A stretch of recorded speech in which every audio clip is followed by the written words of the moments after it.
Hare Krishna, muy buenos días. Nama Om Vishnu Padaya Krishna Prestaya Bhutale Srimate Bhaktivedanta Swaminiti Namine Namaste Saraswate Deve Gauravani Prasharine Nirvisesa Sunyavadi Pashatya Deshatarine Jaya Tri Krishna Chaitanya Prabhu Nityananda Sri Advaita Gadadhara Srivasadi Gaura Bhakta Hare Krishna, Krishna Krishna, Hare Hare, Hare Rama, Rama Rama, Hare Hare. Hare Krishna, por favor, Nandarani, el micrófono está encendido. Si lo puedes apagar, apágalo, porque está haciendo ruido. Ay, perfecto, gracias. Hare Krishna, reiteradas, continuamos con las lecturas y reflexiones sobre textos de la Bhagavad Gita, pero no sin antes mencionar que gran parte del mundo está hoy conmemorando, celebrando lo que muchos conocen como la Nochebuena o la celebración, la víspera de la aparición de el Señor Jesús o Jesús de Nazaret. Y por tanto y demás hay muchas personas que en el día de hoy se están preparando con vigilias y otras cuestiones así para celebrar lo que conocen también en el día de mañana como la Navidad. Así que más allá de cualquier tipo de creencia, doctrina o cualquier tipo de fe, bueno, para aquellos que lo quieran aprovechar, les deseo una feliz Nochebuena y que hoy también sea una oportunidad para hacer un balance sobre nuestras vidas, sobre este año que casi ya recién termina y un poco una reorganización de todo lo que nos vamos a proponer para el nuevo año. También la Nochebuena es una oportunidad de esperanza, es una oportunidad de recobrar la reorientación de nuestros caminos y de tener la certeza que siempre, aún en medio de las peores oscuridades o de las más malas o menos buenas situaciones, aún allí existe siempre la semilla de un cambio, la semilla de un posible rayo de luz que puede transformar nuestra vida si se los permitimos. La Nochebuena es eso, es la preparación, es la apertura para que en nosotros vuelva a renacer la esperanza, así como también la certeza de que podemos transitar siempre hacia un nivel superior en nuestra vida, sobre todo desde el punto de vista espiritual, un nivel superior que nos lleve a transformarnos en una mejor persona, o sea, un mejor ser humano y también en una persona más despierta espiritualmente. Perfecto.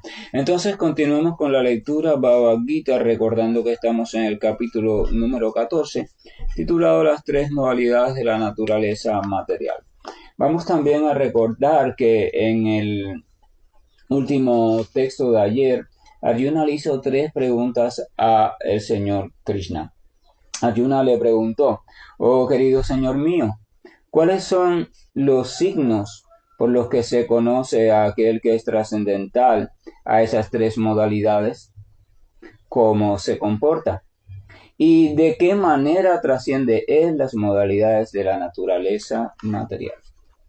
Vamos a recordar que Krishna le había explicado a Arjuna más o menos de manera general las tres modalidades o tres tendencias de la naturaleza material que actúan o guían todas las actividades en este mundo material y que arrastran a la entidad viviente en una dirección o en otra en las diferentes esferas de su vida.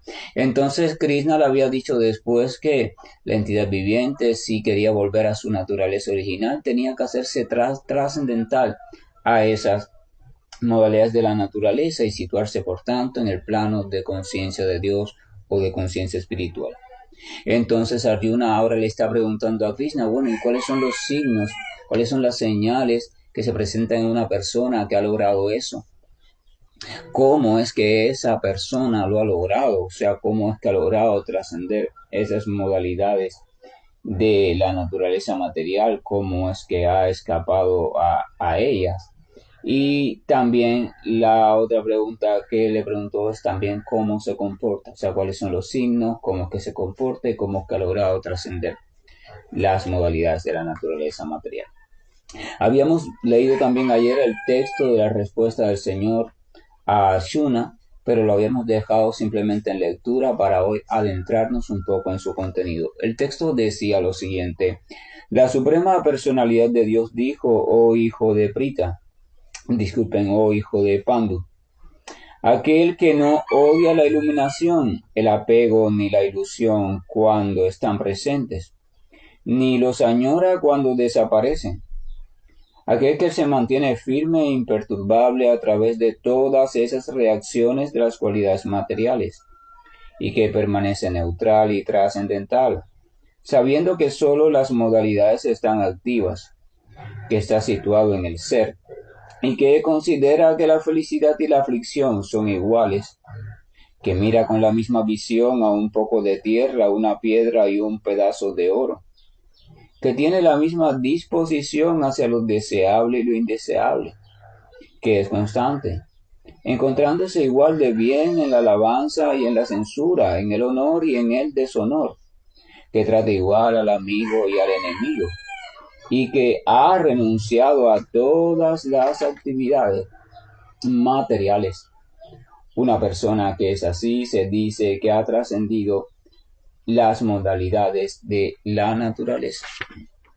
Entonces acá el señor Krishna está respondiendo a las dos primeras preguntas, o sea, ¿cuáles son los signos y cómo se comporta? ¿Cuáles son los signos que caracterizan a la persona que ha trascendido las modalidades de la naturaleza material? O sea, aquella persona que está en conciencia de Dios completamente.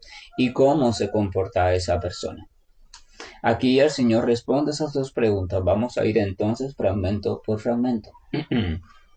La Suprema Personalidad de Dios dijo: oh hijo de Pandu, aquel que no odia la iluminación, el apego ni la ilusión cuando están presentes, ni los añora cuando desaparecen. Vamos a recordar que las modalidades de la naturaleza material son tres. Vamos a recordar que ellas reciben el nombre común de ignorancia, pasión y bondad. Vamos a recordar que la ignorancia, había dicho el Señor Krishna, que conduce a la ilusión y a la oscuridad.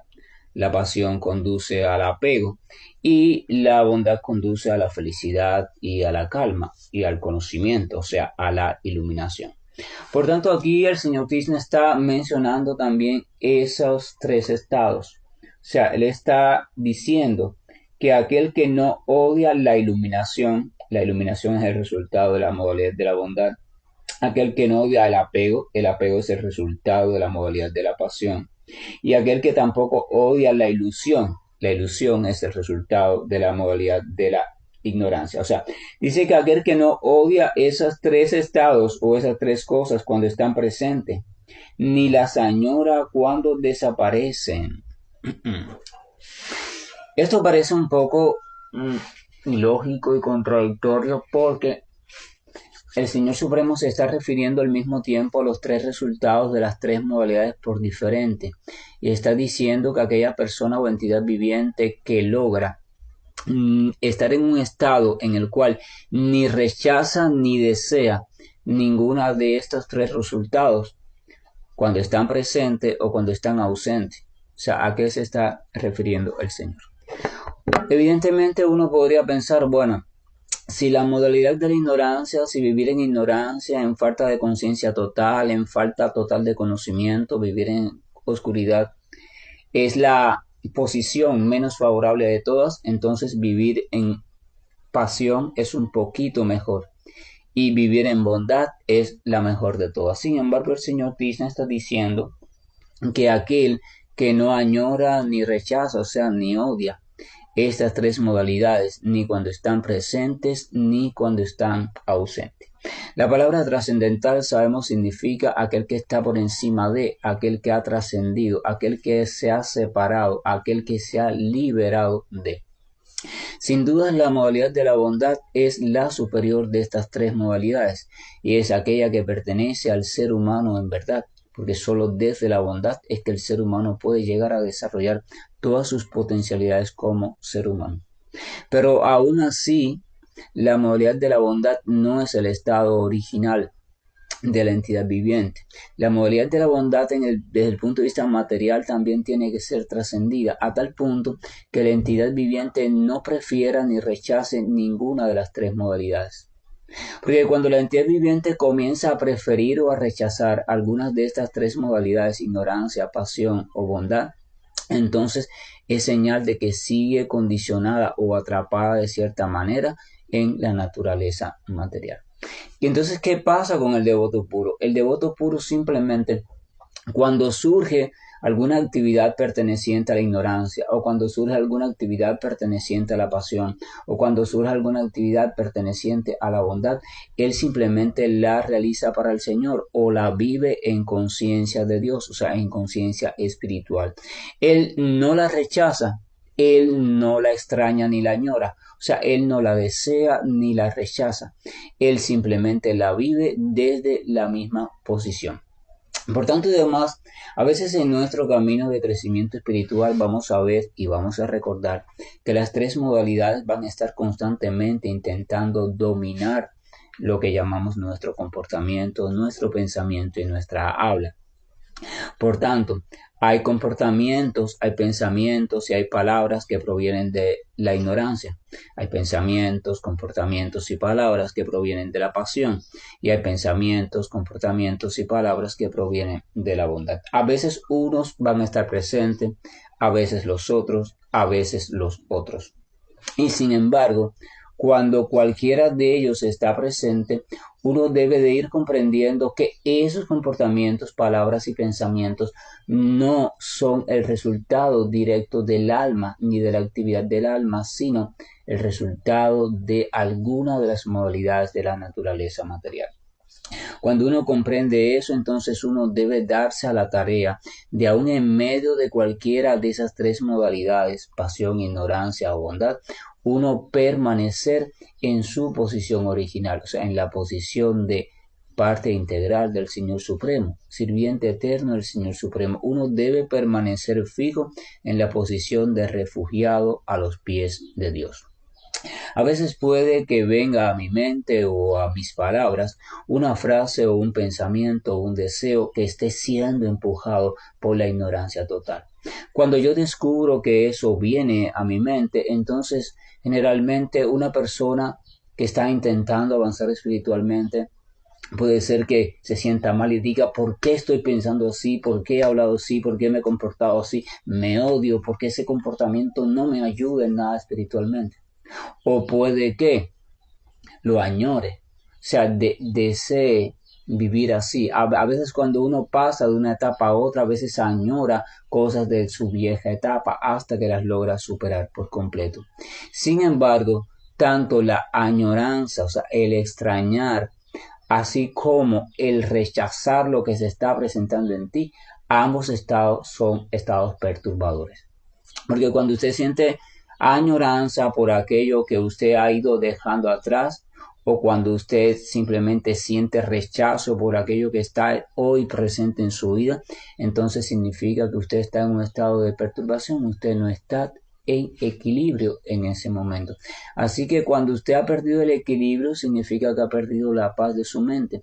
Y si su mente no está en paz, usted no puede avanzar en el conocimiento. Así que debemos saber que estamos en un proceso evolutivo, estamos tratando de purificar nuestra vida para transformarnos como seres humanos y también despertarnos como seres espirituales, sirvientes eternos del Señor. Y en ese intento de transformación, lo deseemos o no, van a estar apareciendo en nuestros comportamientos, pensamientos y palabras efectos de las tres modalidades, algunos deseables y otros menos deseables, pero aún en medio de los menos deseables, de aquellos que rechacemos o de aquellos que más deseemos, tendremos que tratar de comprender que esos son el resultado de las modalidades de la naturaleza material y que en verdad lo que somos espiritualmente, o sea, almas, partes integrales de Dios, no tiene nada que ver con eso. Entonces debemos recordarnos constantemente, yo soy parte integral de mi Señor y como parte integral de mi Señor, debo de mantenerme en esa posición, debo mantenerme refugiado en Él, mientras que este impulso, esta circunstancia, esta frase, este deseo o este pensamiento va pasando. Por eso se dice que el devoto es tolerante. Tolerante no significa que él simplemente resiste. No, el devoto no es que resiste por resistir. El devoto simplemente resiste por comprensión. Él sabe que necesita permanecer al refugio del Señor, mientras que los resultados diferentes de sus tendencias materiales van lanzando oleajes en su interior, en el interior de su mente, en el interior de su corazón, en el interior de sus pensamientos. La tarea de transformarse, la tarea de purificarse, la tarea de crecer, la tarea de abrirse a una perspectiva diferente en cuanto a la visión de la vida, no es una tarea simple. Es una tarea donde los oleajes de la naturaleza material van a embestir contra nosotros. Las grandes olas de la naturaleza material nos van a empujar. Pero si ustedes van a la orilla del mar y observan, cuando van a la playa, por ejemplo, si van a algún lugar donde hay mucho oleaje, van a ver que las olas tienen dos movimientos. Tienen el movimiento en el cual la ola viene contra nosotros, o sea, nos empuja hacia la orilla. Y si estamos en la orilla, la ola simplemente choca y embiste contra nosotros. Pero también tiene el movimiento de recogida.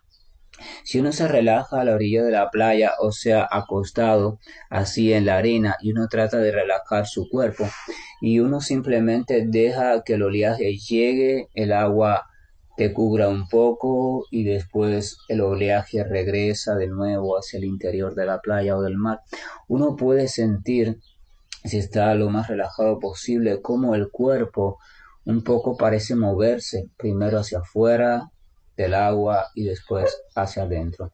Eso quiere decir que el océano, el mar o la playa por momentos te empuja hacia afuera, o sea, va contra ti y por momentos trata de traerte hacia él.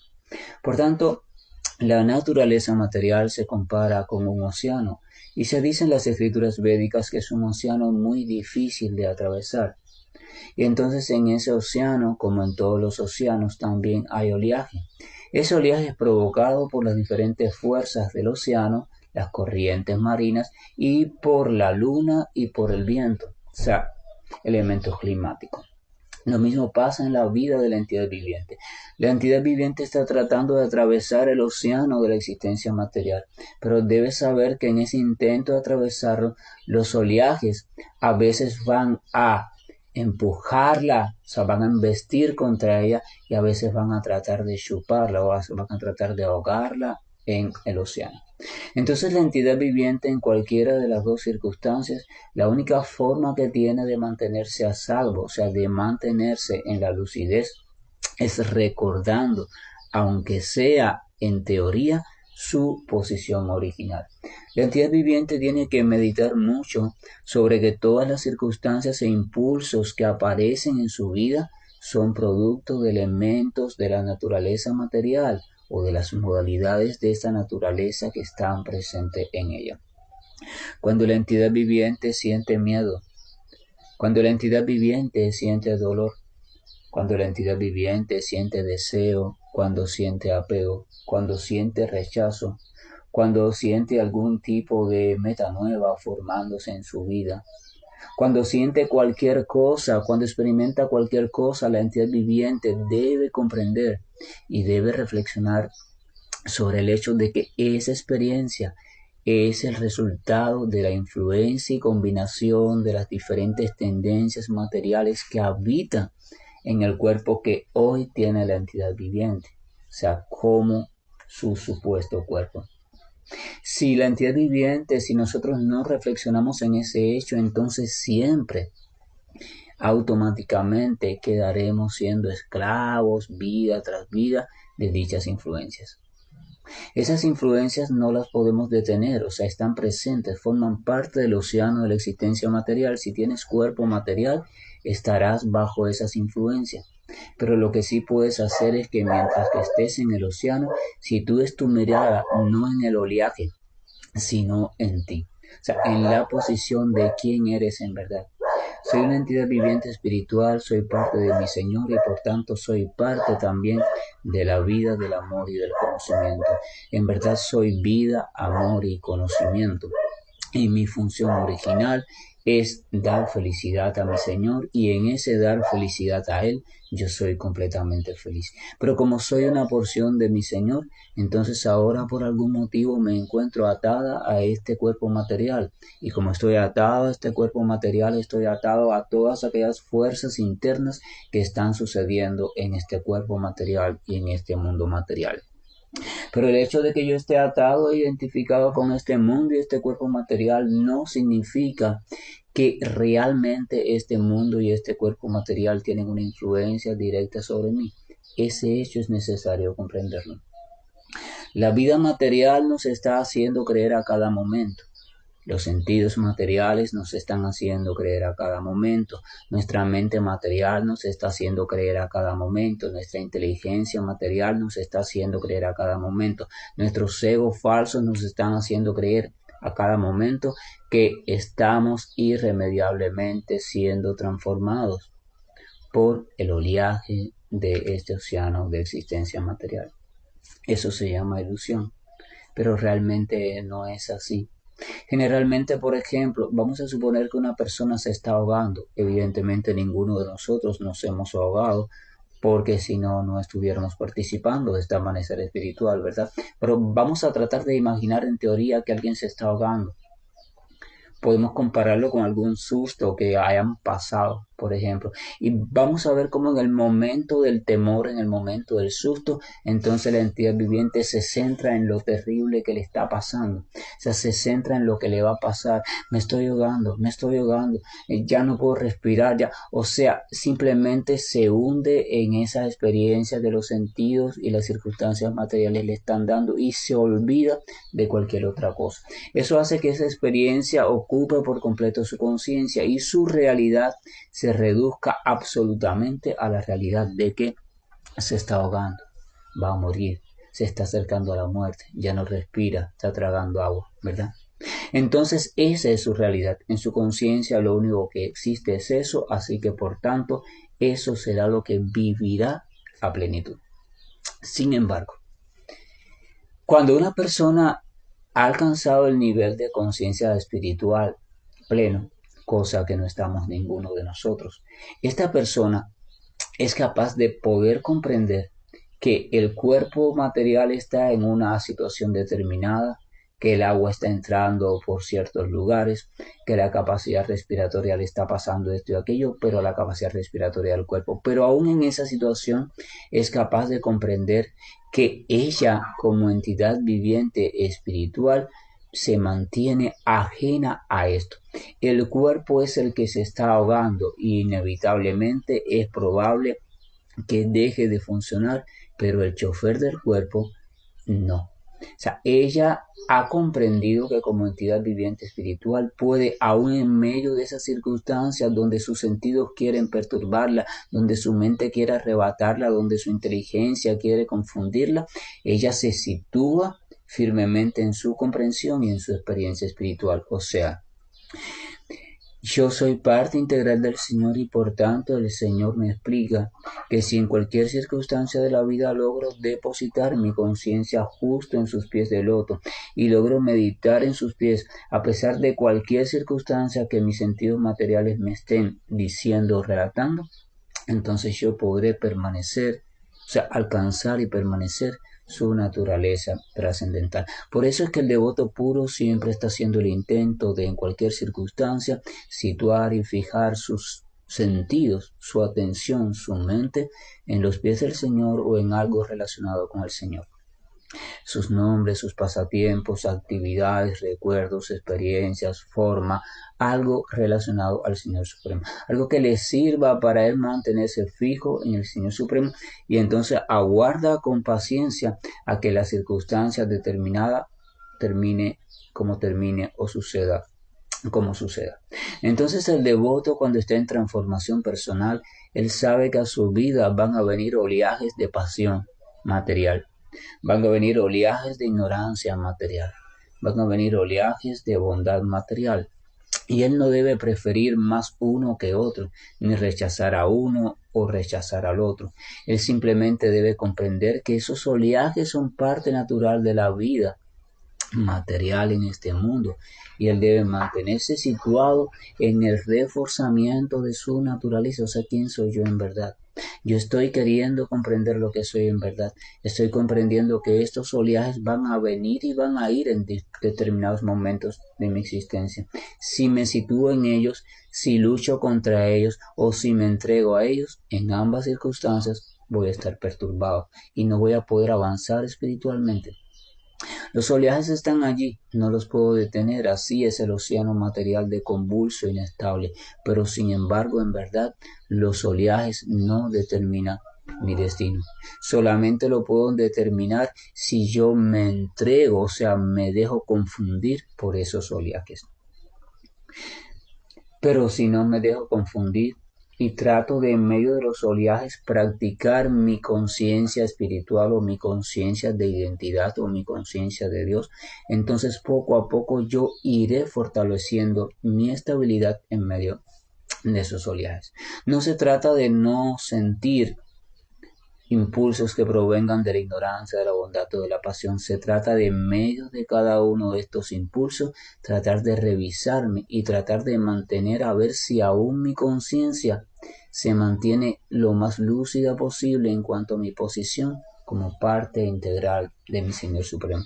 Evidentemente en los inicios uno va a poder durar poco, porque frente a la embestida de las diferentes tendencias, uno trata de mantener la estabilidad y de pronto se descubre que ya no pudo.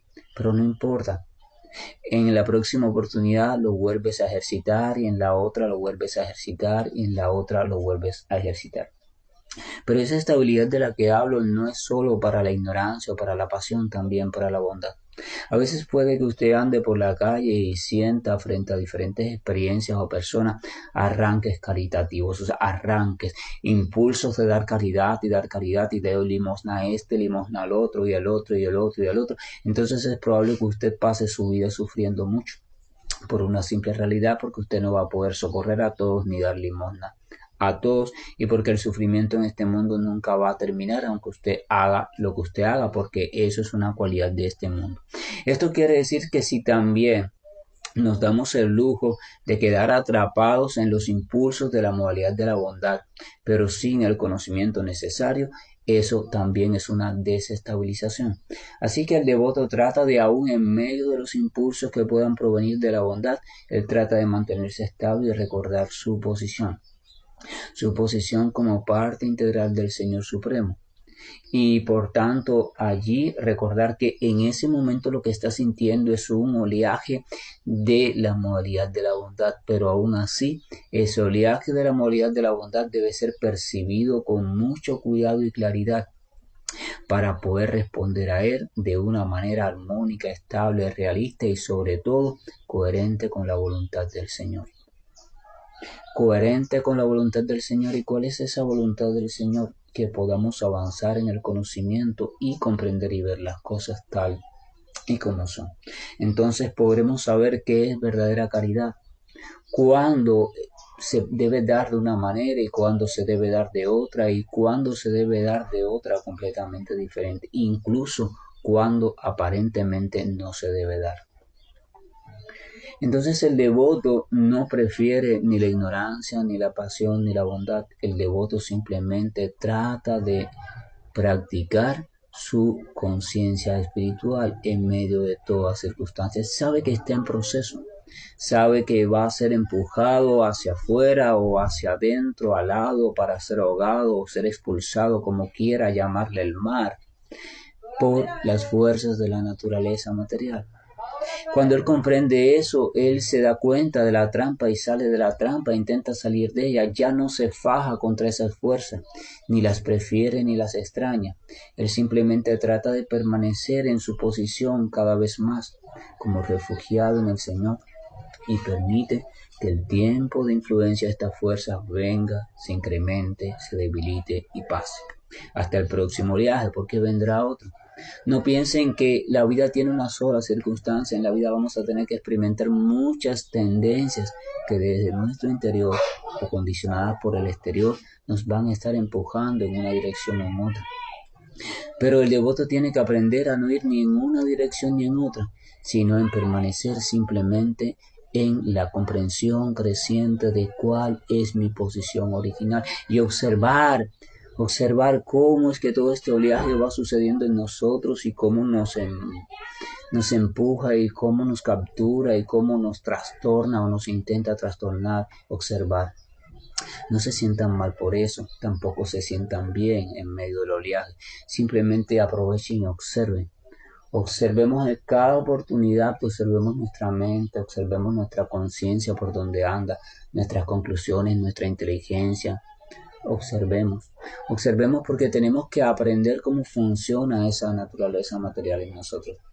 Y tenemos que aprender sobre todo a distinguir cómo aún en medio del oleaje, el que está siendo batido es lo que llamamos nuestro personaje histórico. Pero nuestro actor principal, o sea, nosotros en nuestra situación espiritual original, no estamos siendo tocados por la naturaleza material.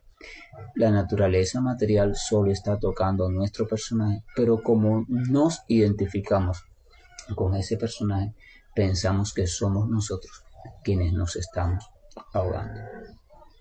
Solamente me quedaré en estas cualidades y mañana, pasado y así iremos viendo todas con mucho detalle porque este texto es un texto sumamente importante que nos llama a la comprensión de nuestra verdadera situación y de nuestra verdadera realidad.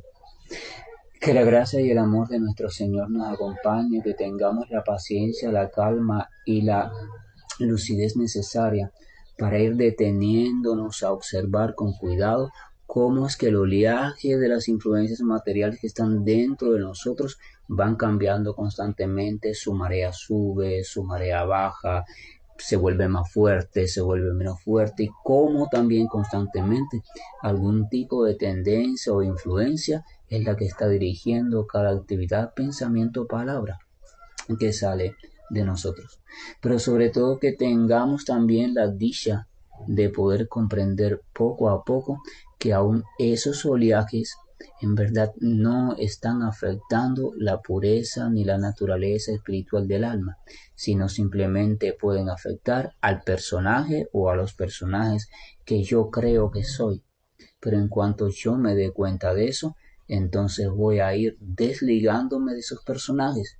Los veré a ellos actuando, pero yo voy a comprender que no soy yo el que está actuando. Es como una computadora, no es ella quien está actuando, es la programación que el programador ha puesto en ella quien te hace creer que ella es la que está actuando, pero ella por sí sola no puede hacer nada. Son los programas, las programaciones. En un teléfono celular son las aplicaciones, también los software internos los que están actuando. Pero no es el teléfono, no es la computadora. Sin programación no hay actuación posible. Así que, y esa programación no surge sola, viene de un programador. Así que tenemos que volver a adueñarnos del papel de programador y tenemos que observar todas nuestras viejas programaciones, tenemos que reorganizarlas, reajustarlas, dejar que sigan funcionando, pero no confundirnos con ellas. No confundirnos con ella, simplemente observar cómo ocurre. Entonces acá el Señor Krishna en esta primera parte del verso está diciendo que ni aquel que desea ni aquel que rechaza lo relacionado a los efectos de las tres modalidades de la naturaleza material, o sea, la iluminación, el apego y la oscuridad o la ignorancia. Dice que la persona que ha trascendido la conciencia material ya ni desea ni rechaza estas tres cosas cuando están presentes o cuando están ausentes, porque esa persona está cada vez más ocupada en mantener su mente y su conciencia fija ¿en quién? En los pies y el refugio de su Señor. Hare Krishna, buen día, y estoy finalizando esta llamada. Hare Krishna, Krishna Krishna